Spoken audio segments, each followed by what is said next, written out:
तो ठाकुर जी कहते हैं दाएं नहीं बाएं जाओ। फिर राधा जी बाएं जाती तो सूरदास जी समझ जाते बाएं आए। तभी कहते हैं राधा ये जो महात्मा है ऐसा वैसा महात्मा नहीं, तुम इसके ज्यादा नजदीक मत जाओ। इसके प्रेम को तुम सहन नहीं कर पाओगे। राधा जी के और नजदीक देखने के लिए क्या सच में सूरदास जी ऐसी दिव्य चेतना है कि वो बिना देखे बता सकते हैं। राधा जी नजदीक गई और भगवान ने एक अंतिम कहा कि राधा भी वो तुम्हारे पैर न पकड़ ले, इसलिए दूर हो जाओ। जैसे सूरदास जी ने सुना तुरंत राजा का पैर तुरंत, और जैसे तुरंत पकड़े तो राधा जी को पता चल गया कि कन्हैया ने कुछ ना कुछ पकड़ लिया। पैर पकड़े तुरंत राधा जी पीछे हट गई तो राधा जी की जो पैरों की पायल थी वो खुलकर सूरदास जी के हाथ में गई। और सूरदास जी ने वही जहाँ राधा जी के चरण पड़े उसी के दिया में उस शरीर हमने मैंने पढ़ी YouTube पे मुझे राधा के चरणों के दर्शन हो गए। YouTube पे कहते रहते मैं दिया आगे तो आगे और जीवन नहीं चाहिए। भगवान ने कहा तुम क्या चाहते हो? बोले मैं जितने दिन जिया जी लिया, अब मुझे मृत्यु दे। मेरे से के नाम दवा है ये तो सब बना देगा फिर उन्हें फोन आओगे तो खेत लग जाता है। राधा जी समझ गए दुनिया सूरदास जी को दर्शन देने के लिए सब लीलाएं की ना। राधा महात्मा की कोई परीक्षा नहीं लेनी चाहिए।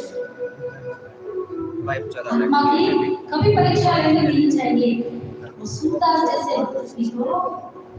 हम भी दीवाने हैं सूरदास से। बस इसकी अंतिम इच्छा कि राधा के चरणों की धूल मिल जाए, मैं उसे चरणों की धूल नहीं। उसी समय सूरदास जी महाराज की पायल राधा जी सोपी और उन्हें जी था। उसी समय सूरदास जी की क्या हो गई? मोक्ष हुआ और साक्षात सूरदास जी महाराज ठाकुर जी में गए। ऐसे सूरदास जी बाहर की आंखें भले ही टूट जाए लेकिन अपने अंतर मन की चक्षु को क्या रखो, खुले रखो। जिस दिन ये अंतर मन की चक्षु खुल जाएंगे उस दिन आपको मंदिरों में भगवान के दर्शन करने की जरूरत नहीं पड़ेगी। फिर आप कहीं भी बैठे हो वही आपको ये प्रतीत होगा कि ठाकुर जी मेरे पास बैठे। सूरदास जी की गोदी में ठाकुर जी लड्डू गोपाल रहते थे। गोदी में आके बैठते उनकी पद सुना करते थे। हर रोज नए पद, जब भी नया कोई पद कहते सूरदास जी तो ठाकुर जी आकर बैठ जाते। सूरदास जी मुझे आज का पद सुना। शेर खान ने मिली कटा लेकिन दिखाई किसी को नहीं देते थे। दिखाई केवल किसको देते थे? सूरदास जी। खूब जोर से गा सुनाते और संसार वाले उनको पागल कहते थे कि कितना पागल आदमी है, बेवकूफ है, मूर्ख है। गा गा कर भगवान को जाता। सूरदास जी बड़ा कहते हैं देखो मेरी गोदी में भगवान बैठ रहे हैं। लोग कहते तू पागल हो गया है, भजन लिख लिख कर, पद लिख लिख कर पागल हो गया है। लेकिन जिसको भक्ति मिल जाती है, जिसको भक्ति का रोग लग जाता है, उसको दुनिया वाले क्या कहते हैं? पागल। ऐसे सूरदास जी महाराज में इनका ये पावन चरित्र है। श्री सुखदेव मुनि महाराज राजा परीक्षित को श्रवणपान करा रहे हैं। कल बड़े धूमधाम से हम सभी ने नंदोत्सव मनाया। नंद बाबा के घर धूम मचाई जा रही थी। ठाकुर जी ब्रह्मानंद बरसा रहे थे। अद्भुत भगवान का ये जन्मोत्सव हम सभी ने मनाया, दर्शन किया। आज भगवान की बात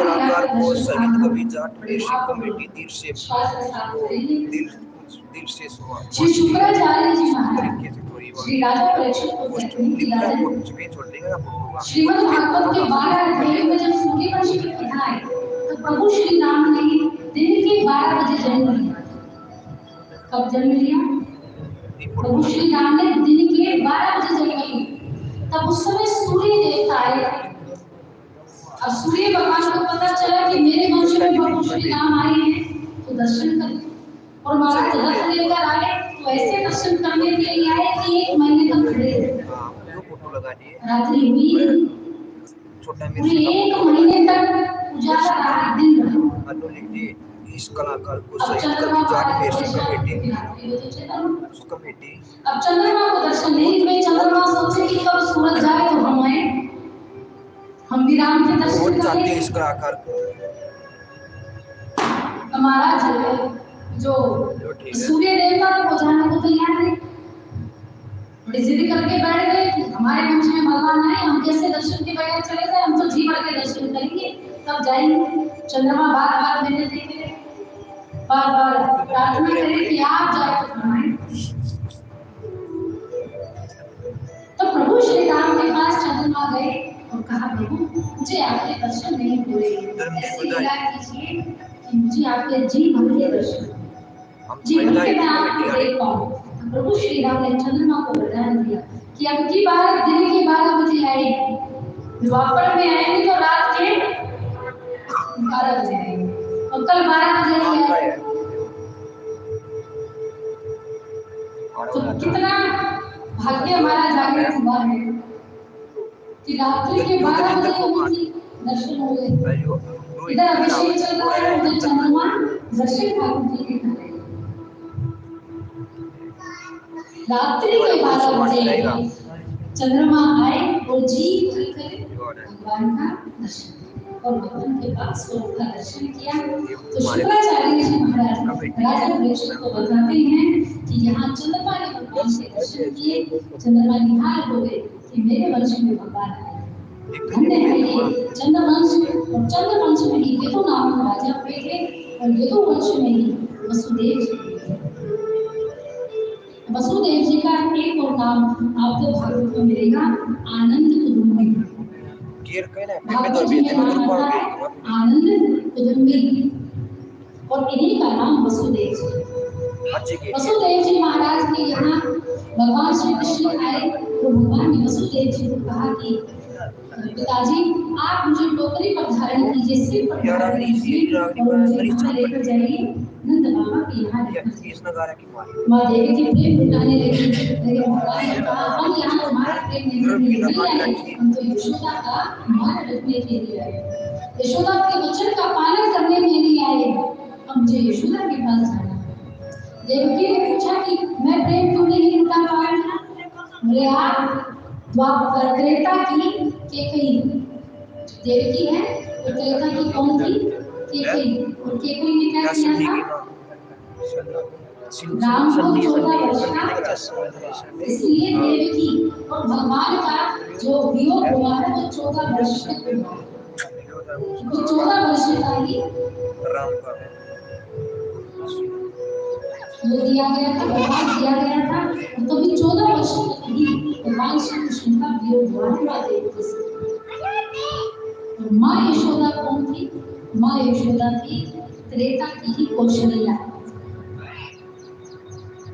ये एक जन्म की बात है, एक कल्प की बात है, जिससे भगवान श्री राम कौशल्या को प्रेम नहीं दिखाए, वो सबसे ज्यादा केकई को प्रेम किया करते थे। भले ही पुत्र कौशल्या के, लेकिन वात्सल्य किससे करते थे? केकई से। अब रामायण में भी देखिएगा, सबसे ज्यादा वो केकई के कक्ष में रहते। भरत जी जब उनको ढूंढने के लिए आए थे तो कौशल्या के कक्ष में नहीं जानी है, केकई के कक्ष में जानी। ये बड़ा नाम चरितमानस, ढूंढते ढूंढते सीधे केकई के कक्ष में रात नहीं मिलेंगे तो केकई के पास मिलेंगे। उसी केकई ने दिल पर पत्थर रखकर राम को 14 वर्ष का वनवास दिया। 14 वर्ष तक भगवान देवकी से दूर रहे, माँ यशोदा के पास रहे, कौशल्या के पास रहे। वसुदेव जी ने भगवान को धारण किया, कारागृह से भगवान मुक्त हुए, सेवक सो गए, भेड़िया खुल गए, और भेड़िया खुलकर जब गए तो वहाँ माँ यमुना महारानी को पार करने के लिए वसुदेव जी चल पड़े, और यमुना महारानी ने देखा कि ठाकुर जी का बाल स्वरूप, अरे पत्नी जी, यमुना महारानी भगवान की क्या है? पत्नी। अब पत्नी बाल स्वरूप के दर्शन ना करें, यमुना महारानी ने कहा मेरे प्रभु आए, मुझे बनकर आए, मुझे दर्शन करना। अब अब धीरे धीरे महाराज चरणों को छूने के लिए ऊपर आने लगे। अब धीरे धीरे ऊपर आए वसुदेव जी महाराज की नासिका तक गंगा महाराज अब नासिका तक आई वसुदेव जी ढूंढते भगवान ने कहा देवी जी जरा थोड़ी लज्जा रखो, थोड़ी शर्म रखो, ये तुम्हारे ससुर हैं गंगा महाराज तब से आपके चरणों को छूने की कोशिश कर रहेगा, चरण नीचे कर दो तो हम भी नीचे आ जाएंगे। भगवान ने कहा देखिए चरण इतनी आसानी से नहीं करेंगे, तो यमुना महाराज ने कहा तो हम भी ऊपर आ जाएंगे, लेकिन दर्शन जरूर करेंगे अपने चरणों को, आपके चरणों को अपने मस्तक पर जरूर लगाएंगे, जल नीचे कर दीजिए। और वसुदेव जी ढूंढते हैं भगवान ने अब पिताजी कहीं रुक ना जाए तो टोकरी से चरण बाहर किए, यमुना महाराज ने चरणों को जैसे स्पर्श किया वसुदेव जी ने यमुना नदी को पार किया और पार करके नंद बाबा के यहाँ आए और नंद बाबा के यहाँ माँ को यशोदा ने कन्या को जन्म दिया था, उस कन्या को वापस लेकर आए और भगवान को बगल में उठाकर लौट कर यहाँ स्वर्ग आते हैं। पता चला नंद बाबा को मेरे घर लालक है, खुशी का आनंद हो गया, खुशी के मारे पूरे ब्रज में बधाइयाँ गाएगी, नंद की आनंद भयो। कभी आपने सुना है नंद के घर छोरा भयो? सुना है? क्यों? क्योंकि नंद के घर आनंद हुआ है, और आनंद केवल कहाँ है? भगवान की सेवा में, भगवान के दर्शन में, उसके तीर्थाटन में, बस वही आनंद है। नंद बाबा और यशोदा 80 साल की उम्र, कितने साल की? 80 साल की उम्र, बुढ़ापे की अवस्था में भगवान आए। हमारे यहाँ पे जब देरी से कोई संतान आए तो सुख नहीं होता, आनंद होता है, इसलिए कहा जाता है नंद के आनंद भयो जय कृष्ण। नंद की प्राप्ति भी साक्षात परमात्मा नंद ने दिखाया, यशोदा के वात्सल्य ने दिखाया। अद्भुत नंद उत्सव होने लगा, सभी ब्रज की गोपियां बधाई लेकर आई, बधाई लेकर आई, बधाई हो लाला देव है। सभी प्रसन्न से सब झूमती हुई गाती हुई थालियां बजाती आ रही हैं। अरे नंद बाबा हम आपके यहाँ बधाई लेकर आ रहे हैं तो बदले में कुछ दो। नंद बाबा ने कहा सगेरी गोपियां इतने द्वार खुले हैं, जिस द्वार से तुम जो लेना चाहो वो ले लो। आज इन द्वारों से हर याचक अयाचक होकर जाएगा, हर भिखारी धनवान होकर जाएगा। क्यों? क्योंकि नंद के घर आनंद है, नंद के यहाँ लाला है। इतने दिनों बाद मुझे संतान मिली है, आज लगता है मुझे प्रतीत हो रहा है कि आज मैं अपनी पूरी संपत्ति लुटा दूं समझ पूरी संपत्ति, क्योंकि मेरे घर पुत्र भयो है लाला भयो। कितनी जंगलनी की, कितने अनुष्ठान की, इतना सब कुछ किया नंद बाबा ने। कब आई संतान? बुढ़ापे की अवस्था, जब लगता है कि बुढ़ापा जाए तब शरीर की छूटेगा, तब जाकर संतान आएगा। और ठाकुर जी का रंग कैसा है? सावला। प्रभु को देखे ऐसा सावला रंग कि जो देखे वही नजरें टिकाए, नजरें हटाने का मन भी ना करे। एक बार जो देख ले बस देखता ही रह जाए, ऐसा। सगरी गोपियां क्या करती थी, ठाकुर जी को बड़ा चिढ़ाती है कि लाला तो एक बात कहूं, यहाँ गोपियों कहो। बोले देख नंद बाबा कितने सुंदर, यशोदा कितनी सुंदर, और तू कितना काला रहे हो। तू नंद का छोरा नहीं, तू यशोदा का छोरा नहीं। और भगवान को भी कई बार डाउट हो जाता कि बात तो ठीक कहती कि दोनों गोरे और हम का है। दौड़े दौड़े माँ यशोदा के पास जाते, मैया को कहते मैया सच सच बता, मैं तेरा ही लाला हूँ कि किसी और का हूँ। या तो चिढ़ा देती भगवान को, माँ यशोदा कहती किसने कहा तुझे तू मेरा लाला नहीं। भगवान कहे देखो वो गोपियां कहती, अरे गोपियों की तो छोटी पकड़ के घुमाऊंगी, तो गोपियों की बात में कहा है कि करता है तो मेरा ही यही नहीं, गोपियों का तो होता ही था संशय। जब यशोदा के सामने भी भगवान ऐसी हरकत करते थे तो मैया भी कहती लाला एक बात पूछूं, हम कितने सुंदर हैं तो कैसे भगवान कहते मैया इन गोपियों के साथ साथ तेरी बुद्धि भी बिगड़ गई मैया, तेरा भी लाला हूं, तेरा भी छोटा हुआ। एक बार राधा जी ने पूछा भगवान से कि राधा गोपियां से भी इतनी सुंदर बात में लिए सच में तेरे अलावा कोई सावला नहीं। भगवान ने राधा को कहा जैसे को तैसा, जैसे को जैसा जवाब देना। तो राधा जी को जवाब दिया अगर ब्रज में मैं सुंदर बनकर आ जाता तो कौन ब्रज में राधा राधा कहता, मैं तुझे कौन जानता, ये तो मुझे ही सब जानते, तो इसलिए मैं सुंदर बनकर नहीं आया, इसलिए काला बनकर। एक बार दुर्योधन ने भगवान से पूछा तुझे यही रंग भाया, गोरा गोरा रह जाता, तेरा क्या चला जाता। बोले दुर्योधन मैं तेरा काल हूँ, मैं तेरे मित्र हूँ, इसलिए काला बनकर आया हूँ। तो भगवान सामने जैसा होगा उसी को वैसे ही जवाब दे। तो बड़े सुंदर सुंदर भगवान ने जवाब दिए हैं, वही दर्शन करते हैं। यही प्रश्न जो जो भगवान से पूछता तो भगवान वैसे ही उत्तर देते। जरा इतना बता देगा तेरा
नैनों में मुझको दिखाती है।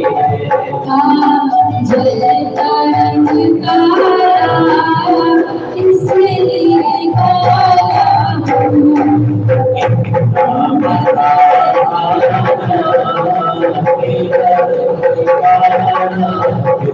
जरा इतना बता दीवाना तेरा रंग काला जरा तेरा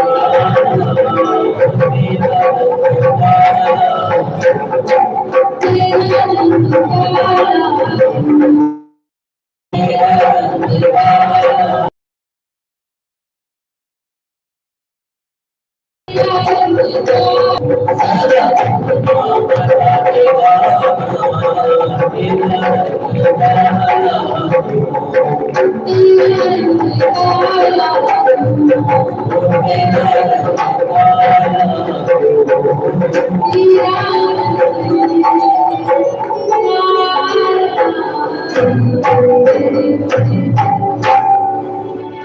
बोले श्री कृष्ण कन्हैया लाल की। तो नंद बाबा को बुढ़ापे की अवस्था में संतान मिली और बालक हुआ लाला आए पारावार नंद बाबा के कुछ में नहीं था। अद्भुत नंद बाबा को खुशी की प्रसन्नता का एहसास हुआ। नंद बाबा ने भगवान के आने पर 9 लाख गाय दान में दी, जिनसे उनका नाम श्रीमद् भागवत महापुराण में प्रमुख रूप से लिया जाता है, उनका वर्णन है। और 9 लाख गाय दान में दी। तो नंद बाबा ने ऐसी दान में ली थी, इस प्रकार से दी, उनके पैरों को चांदी से मढ़कर दिया, उनकी सींगों को सोने से मढ़कर दिया और गले में 9 लखा हार, तब ब्राह्मणों को दान में। नंद बाबा यशोदा और भगवान के यशोदा को बार बार कह रहे कि धन्य है तू देवी कि तेरे यहाँ परमात्मा है, और धन्य है ये मेरा जीवन कि मुझे आज ब्रह्म परमात्मा के दर्शन हुए। तो नंद बाबा के यहाँ उत्सव मनाया जा रहा है। भगवान के आने पर दूध दही माखन की नदियां बह रही हैं। भगवान के आने पर नंद बाबा बड़े प्रसन्न हैं। आनंद की प्राप्ति नंद बाबा को हुई। अब भगवान हुए 6 दिन। कितने दिन के हुए? 6 दिन के हुए। उधर वसुदेव जी किसी का उस कन्या को लेकर गए, यशोदा की जो यहाँ कन्या हुई थी, उस कन्या को लौटकर जब कारागृह में गई तो कंस को पता चला कि देवकी ने एक कन्या को जन्म दिया। आए और कहा कि कन्या मेरा क्या बिगाड़ देगी, ये मुझे मारेगी, इसमें इतना सामर्थ्य नहीं है कि ये मुझे मार पाए। और जैसे ही उस कन्या को मारने के लिए कंस ने हाथ बढ़ाया, उसी समय ही वो कन्या अष्टभुजी रूप धारण करके आकाश मंडल में चली गई और आकाश मंडल में जाकर जिसे मारना चाहता है, परमात्मा है, जो कब का गोकुल पहुंच गया। अब तेरी मृत्यु के दिन आ गए हैं, अब तेरा काल तेरे सिर पर बैठ गया है, अब तेरी मृत्यु आने वाली है। अब अपने मृत्यु के दिन गिनना कारण कंस भयभीत हो गया। मां भगवती का कल्याण हो गया। जो अष्टभुजी रूप धारण करके कन्या आई थी वो भगवान की भगिनी थी, माया। यही माया हम सभी के सिर पर बैठती है। वही हमें ये कहती है कि तुम मेरे अनुसार चलो, मेरे रास्ते पर चलो।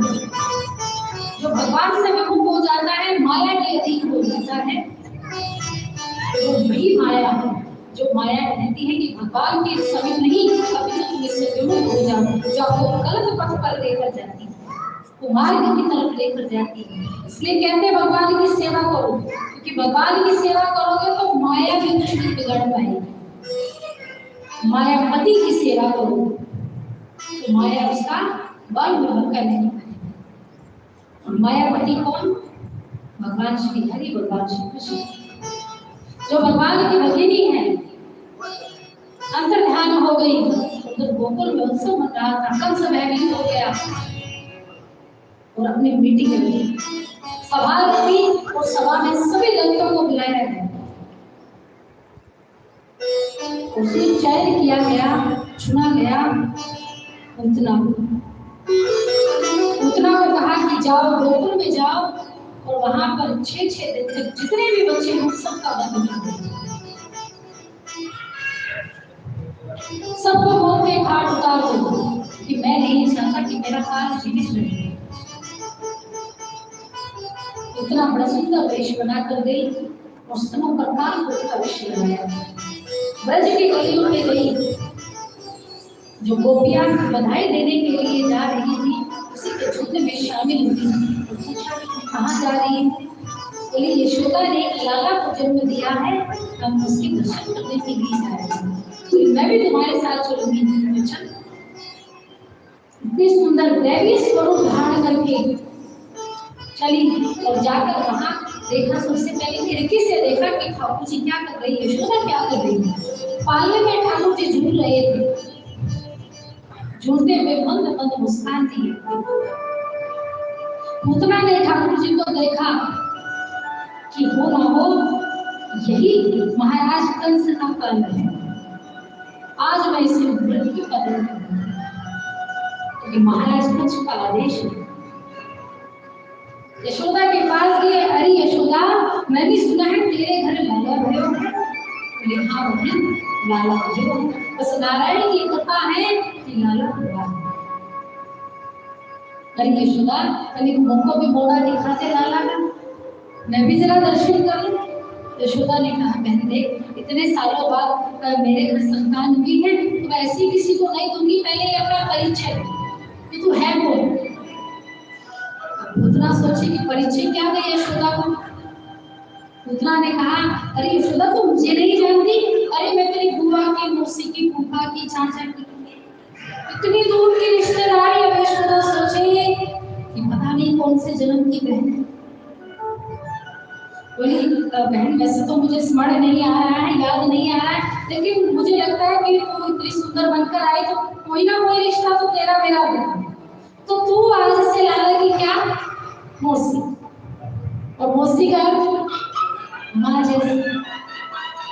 अब भगवान पालने में लेते लेते अरे मैया बनाया, अभी तो मौसी बनाया। अब मौसी बनाया है तो माँ जैसा भाव भी देना पड़ेगा। इतने में बलराम जी महाराज को बगल में लेते हुए थे। बलराम जी ने कहा देखो कान्हा मौसी आई है, थोड़ा बगल ठीक से करना। भगवान ने कहा कोई कसर नहीं छोड़ेंगे, खूब बढ़िया स्वागत करेंगे मौसी जी का। अब उतना माँ यशोदा के सामने बधाई देने लगी, दुआएं देने लगी। इतना सुंदर लाला पूरे ब्रज में लाला नहीं। तो भगवान को पालने से उठाकर इसे दुलार करने लगी। यशोदा ने सोचा कि चलो ये आ गई है, मौसी संभाल लेगी तो थोड़ा काम वाम कर लेंगे। बोले देख बहन अब तू थोड़ी देर लाला को की रक्षा कर, देख इसको, इतने में मैं एक दो काम निपटा कर रही हूँ। दूसरा ने कहा अब बहन तू चिंता मत कर, मैं संभाल लूंगी पूरा। अब गोदी में लिया और गोदी में नहीं करे दूसरा भगवान को वन में गया और वन में जाकर काल के स्त्रों पर जो विष लगा कर आई थी उस विष का पान कराने लगी। बोलिए बांके बिहारी लाल की।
जाकर भगवान को स्तनपान कराने लगी तो सबसे पहले भगवान ने पूतना का दूध पिया।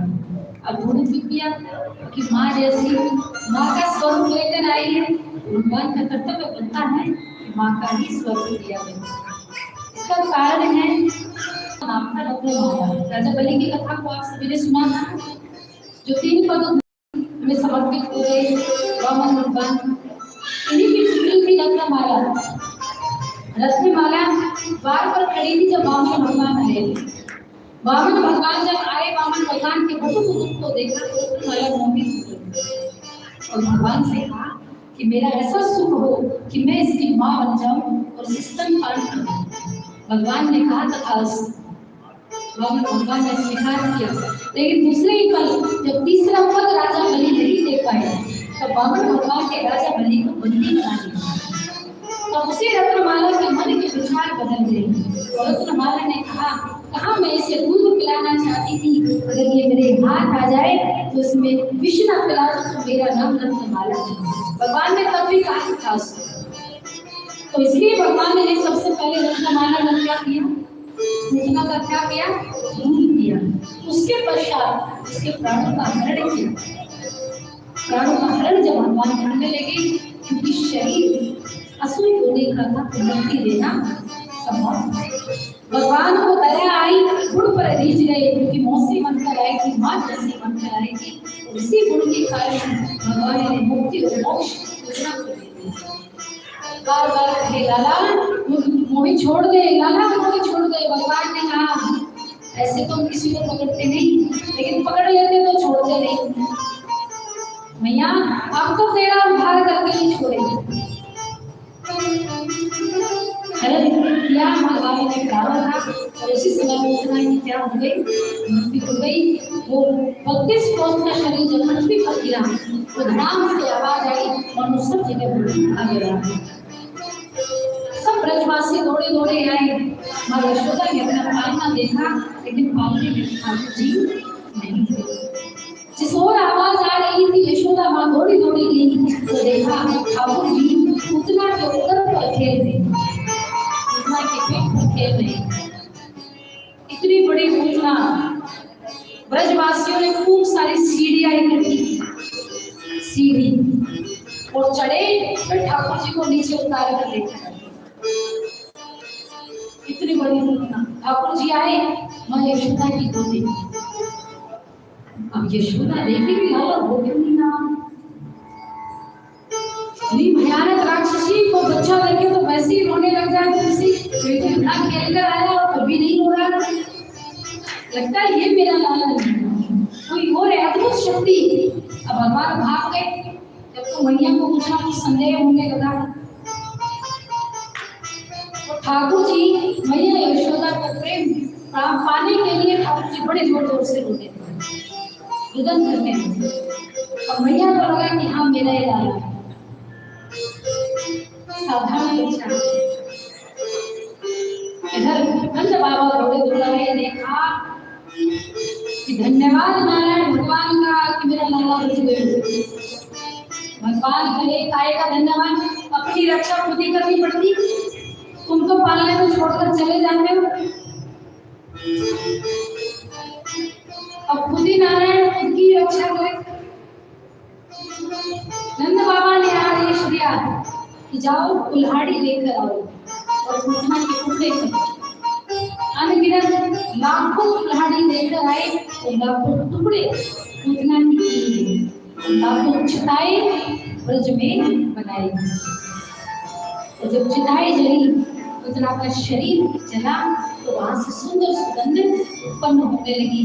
तो ब्रजवासों ऐसा प्रतीत हुआ कि अनगिनत फूल खिल गए, पूतना को मुक्ति मिल गई। और जिस पर ठाकुर जी का स्पर्श हो गए तो वो फिर क्या हो जाता, महक जाता। फूल लेने वाले का ही हाथ नहीं महकता, फूल देने वाले का भी। सबसे पहले तो उसी का हाथ महकेगा, उसी के हाथ में सुगंध आएगी जो फूल देगा, लेने वाले को तो बात नहीं। ठाकुर जी ने स्पर्श किया और पूतना आज पतित से पावन हो गई है। न रूप अच्छा, न रंग अच्छा, न शरीर अच्छा, न नाम अच्छा, न आहार अच्छा, लेकिन कहते हैं ना, न जाने कौन से गुण परे दया निधि रीझ जाए। और कौन सा गुण अच्छा लगा? दूध पिलाने का माँ का गुण प्रभु को अच्छा लगा। प्रभु ने गति ऐसी प्रभुता को दी, आज तक सब तरसते हैं भगवान से कि भगवान के हाथों मेरी मृत्यु हो जाएगी तो हम भी वैकुंठ वासी हो जाएंगे। अद्भुत पूतना को ये भगवान ने प्रेम दिया, वात्सल्य दिया। ये पूतना राजा बलि की प्रीति जिसका नाम था रखवाला, इसका उद्धार भगवान ने पूतना का उद्धार यहाँ भगवान ने किया। बोलिए श्री कृष्ण कन्हैया लाल की। ठाकुर जी बड़ी गौरव से हो रहे तो मैया यशोदा को लगा ये गोपियां हर प्रतिदिन आती है तो मेरे लाला को लगता है नजर लगाकर चली जाती है। और ठाकुर जी को हुआ क्या था असल में, ऊपर से महादेव जी ने राम जी के बाल स्वरूप के दर्शन किए और ठाकुर जी के भी बाल स्वरूप के दर्शन किए। अब महादेव जी ठाकुर जी को कहे कि प्रभु अब ऐसी लीला रचिए कि हम आपके द्वारे पर आके आपके चरणों को झुकें। राम बनकर आए थे तब दर्शन किए थे, तो आपकी बार कृष्ण बनकर आए हैं तो अब भी दर्शन दे दीजिए। तब भगवान निरंतर रोए जा रहे हैं, निरंतर रोए महाराज। पूरे ब्रज के झाड़ फूक वाले बुला लिए परंतु भगवान झुकना। असल में बात क्या थी, महादेव जी से मिलना था। तो भगवान नारायण ने महादेव जी से कहा कि यहाँ के तो झाड़ फूक सब झोला छाप, यहाँ के काम करने वाले नहीं, तो आप अपनी विद्या लेकर यहाँ आइए और प्रशिक्षित डॉक्टर बनकर आइए, तब हम आपको दर्शन देंगे। महादेव जी ऊपर तैयारियां करने लगे। भस्म हो गए, नई नई चिता जली थी तो बढ़िया भस्म ली और शरीर में पोत ली मारा। अब माँ गोरा ने कहा कि अरे प्रभु ये क्या कर रहे हैं? बोले आज मैं अपने आराध्य से मिलने जा रहा हूँ, भगवान नारायण से मिलने जा रहा हूँ तो थोड़ा श्रृंगार कर रहा हूँ। माँ गोरा ने कहा अरे प्रभु ये कोई श्रृंगार है? पहले ही आप इतने भयानक लगते हैं, ऊपर से ठाकुर जी देखेंगे, प्रभु देखेंगे तो और भी डर लगेगा उनको, तो थोड़ा सुंदर सुंदर बनकर जाओ। भगवान महादेव जी ने कहा देखो हम जैसे हैं वैसे ही प्रभु के सामने जाएंगे, बाहरी सुंदरता हमें रास नहीं आती, तो हमें जैसे हम प्रभु से मिलने जाएंगे वैसे ही प्रभु हमें स्वीकार करें। महादेव जी ऊपर से नीचे उतर कर आए, इतने में माँ यशोदा ने ठाकुर जी के दर्शन के लिए पट बंद कर दिया। कहा कि लाला को नजर लग गई, अब ठाकुर जी के दर्शन नहीं होंगे, बंद। ये गोपियां आती और ठाकुर जी को टोक लगा कर चली जाती, दिन भर का हो रहा है मेरा लाला, कैसे चुप कराए? अब जैसे पट बंद किए इतने में महादेव जी नीचे उतर कर आ गए। अलख निरंजन, अलख निरंजन। महादेव जी आवाज लगाई तो वही आंगन में एक बड़ का वृक्ष था। महादेव जी वहीं बैठ गए कि कब कपाट खुले कब हम अंदर जाएंगे। संध्या का समय होने को आया और माँ यशोदा कपाट खोलकर आई, लेकिन ठाकुर जी गोदी में नहीं। ठाकुर जी अंदर जैसे ही कपाट खोले, दरवाजे खोले तो महादेव जी को अवसर मिला। महादेव जी गए, बोले भैया हमने सुना है कि आपके घर पुत्र हुआ है, हम भी बधाई लेकर आए, बड़ी दूर से आए, हमें भी दर्शन करवा दो। माँ यशोदा ने कहा देखो महाराज दर्शन करने बंद हो गए, अब तो हमने पूरे ब्रज में कह दिया है कि आज से लाला के दर्शन नहीं होंगे। महाराज एक काम करिए, आप वापस लौट जाइए, मैं कुछ नहीं कर सकती। मेरा लाला रात से ही रोज जा रहा है, एक क्षण के लिए भी चुप नहीं हो रहा है, लगता है उसका कोई विद्या का झाड़ हो गई। महादेव जी को अवसर मिला, महादेव ने कहा देवी आप हमें नहीं जानती है, हम बड़ी तांत्रिक विद्या जानते हैं, झाड़ को जड़ से समाप्त कर सकते हैं, आप कहें तो हम आपके लाला को एक बार झाड़ को उतार दे, आपका लाला चुप हो जाएगा। भैया यशोदा को लगा कि लग तो शक्ल से भी ऐसी ही रहेगी, क्या पता सच में कोई विद्या ऐसी जानते हो। तो माँ यशोदा ने कहा अरे महाराज एक काम करेगा, कहीं ठहरेगा, मैं अपने लाला को लेकर आती हूँ। महादेव को तो चाहते नहीं थे। तो माँ यशोदा अंदर गई और ठाकुर जी को गोदी में ले आई। और जैसे ही गोदी में लेकर आई, महादेव जी ने देखा तो महादेव जी रोने आंखें सजल हो गई, नैनों में नीर भर गया। और रोते रोते कहा, प्रभु कब से इस दर्शन के लिए लालाई हूँ, कब से तेरे दर्शन के लिए मेरी नैन तरस रही थी, मेरी आंखें तरस रही थी। प्रभु इतनी देर से तुम्हें देखने के लिए। भगवान ने देखा और लगते हाथ माँ यशोदा ने कहा, अरे महात्मा जी थोड़ा भविष्य भी जानते हो या झाड़ फूक ही जानते हो? महादेव जी ने कहा, क्या जानना चाहती है मैया? बोले ये जानना चाहते हो कि मेरे लाला का भविष्य कैसा हो। मैया जो दुनिया का भविष्य निर्धारित करता है उसके भविष्य के बारे में जानना चाहती है? अरे ये तो ब्रह्म है, ये साक्षात नारायण है, ये मेरे राम है। बाबा ये क्या रट लगाए रखी है, राम राम राम? कौन राम, कौन नारायण, कौन ब्रह्म? अब भगवान महादेव जी से करे, अरे प्रभु क्यों सारे खोल पट्टी खोल रहे हो? ये साधारण माँ है, तो मैं साधारण पुत्र बनकर आया हूँ, तो सारे भेद यहाँ मत खोलो। अगर मैया को पता चल गया कि मैं भगवान हूँ तो मैया मुझे जाकर अलमारी में बंद कर देगी, मुझे वो प्रेम नहीं दे पाएगी जो माँ पुत्र को देती।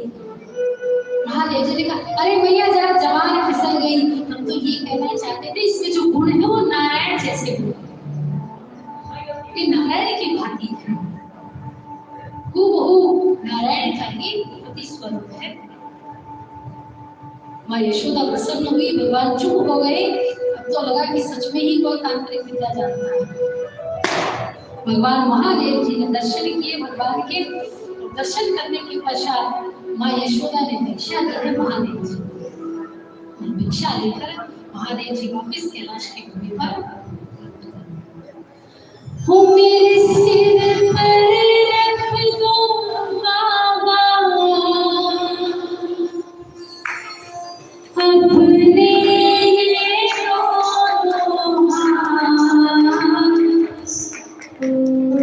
देना हो दीजिए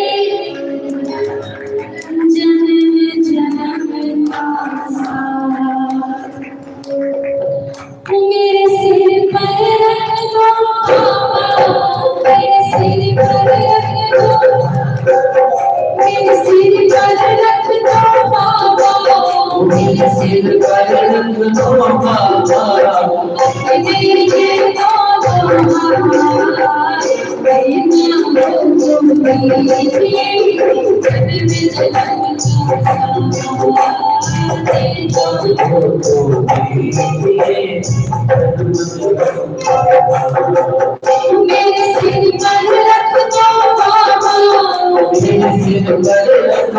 बाबा,